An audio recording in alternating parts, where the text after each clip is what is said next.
So our project is proficiency in financial literacy and the impacts it has on college students' financial decision making. I am Carson. I'm Jack. I'm Katie. I'm Jacob. And I'm Sunny.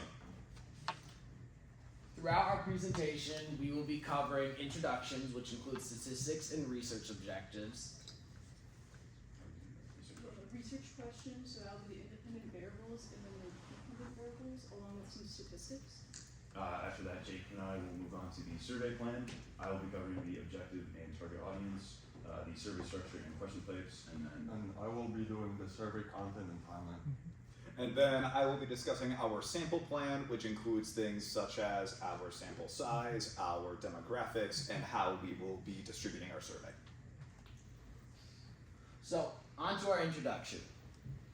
Some of the important statistics that I have discovered is 66% of the American population are considered to be financially literate. While you may think that's a good amount of people, not really.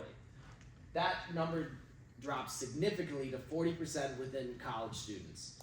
Think about this, in a 10,000 student college, that would be roughly 4,000 students that are considered to be financially literate. That's not that many people, and that means a lot, as financial literacy is considered understanding your financial knowledge, such as your credit card, how it works, the statement, loans, interest rates, everything that goes on in the finance world, which is way more than you probably want to know. But it's important to understand it and improve your knowledge of it. Our objectives.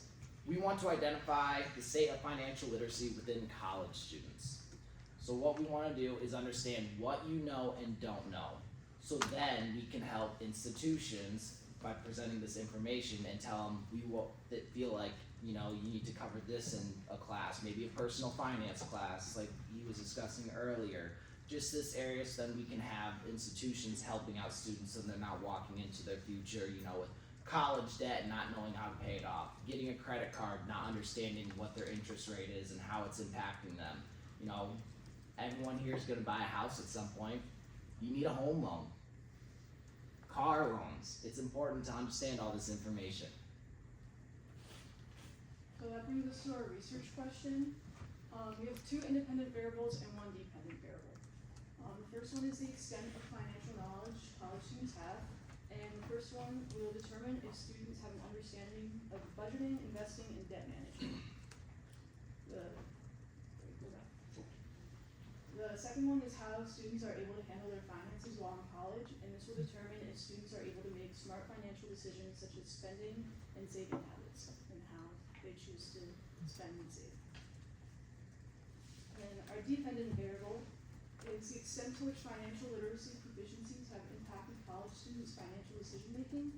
This will determine if students' understanding of financial literacy and how their understanding could affect them during college.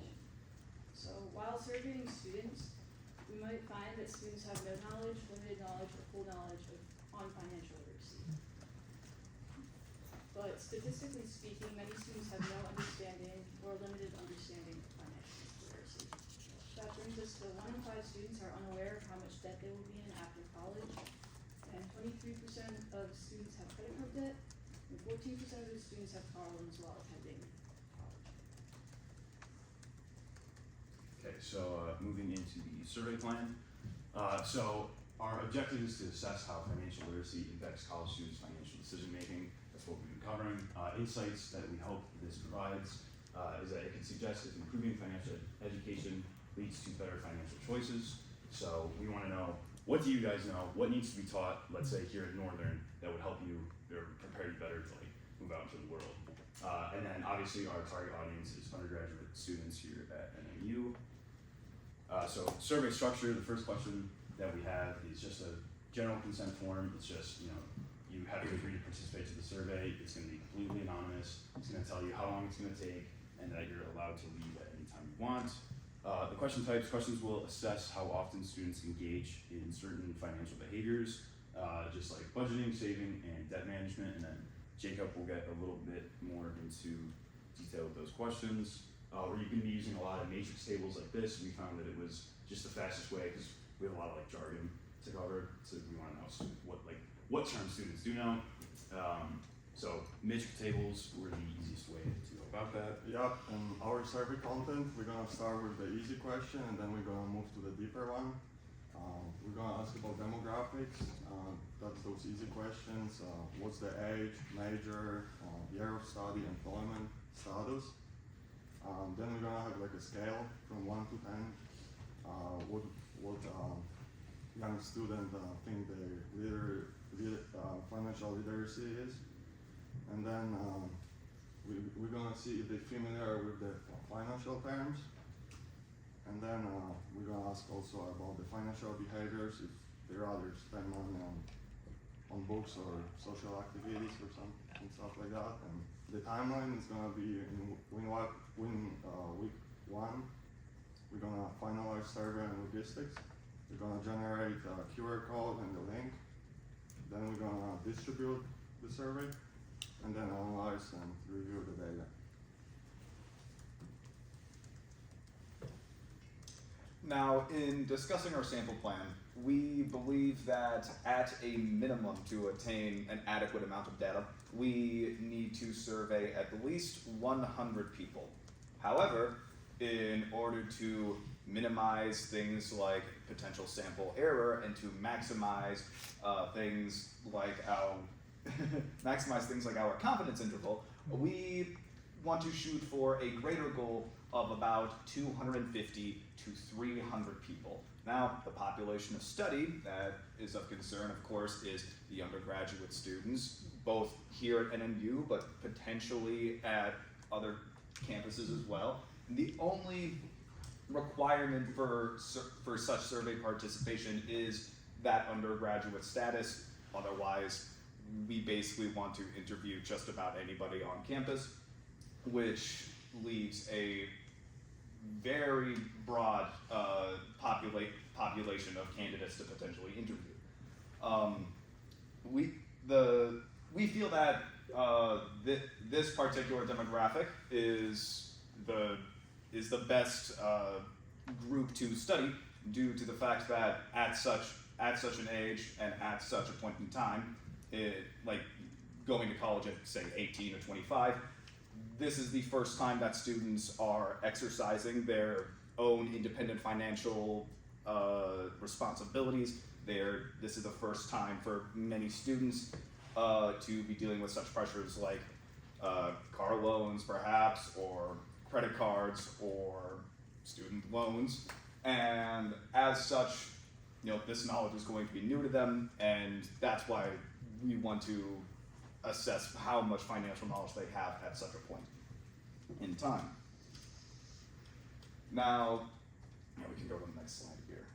We will, because we have such a broad spectrum of people that we can interview, we will be using a broad set of means to be reaching out to people. We will be utilizing online methods such as social media and email to reach out to various student groups and student bodies. And we will also be utilizing various face-to-face interactions, such as just simply walking around campus with a QR code and walking up to people and asking them to participate. And we also intend to set up a stand in a high-traffic area on campus, so we can, facilitate more in-depth interactions with fellow students, answer any questions that they may have. It will give us an opportunity to sort of build a more personal rapport with the fellow students. And because of the nature of this study, we will be utilizing simple random sampling. We will not be using any algorithmic means to truly facilitate randomness in our study, but we feel that the sheer amount of people on campus will allow us to achieve a level of randomness if we just walk up to anybody to interview them. Let's see. Sorry, my bad. And we are trying to also make our survey user experience as convenient as possible within our emails and our social media links that we will be sending out. Students will be able to click on a link at any given time so that they are free to access their survey whenever it's most convenient for them. And with our stand, for example, that we also want to set up, we want to provide incentives such as snacks to, give people a reason to participate. We know students are very, very hungry, and and we believe that such face-to-face interactions, like by utilizing incentives and being personable with the student body, we will be facilitating a greater level of trust. Any questions?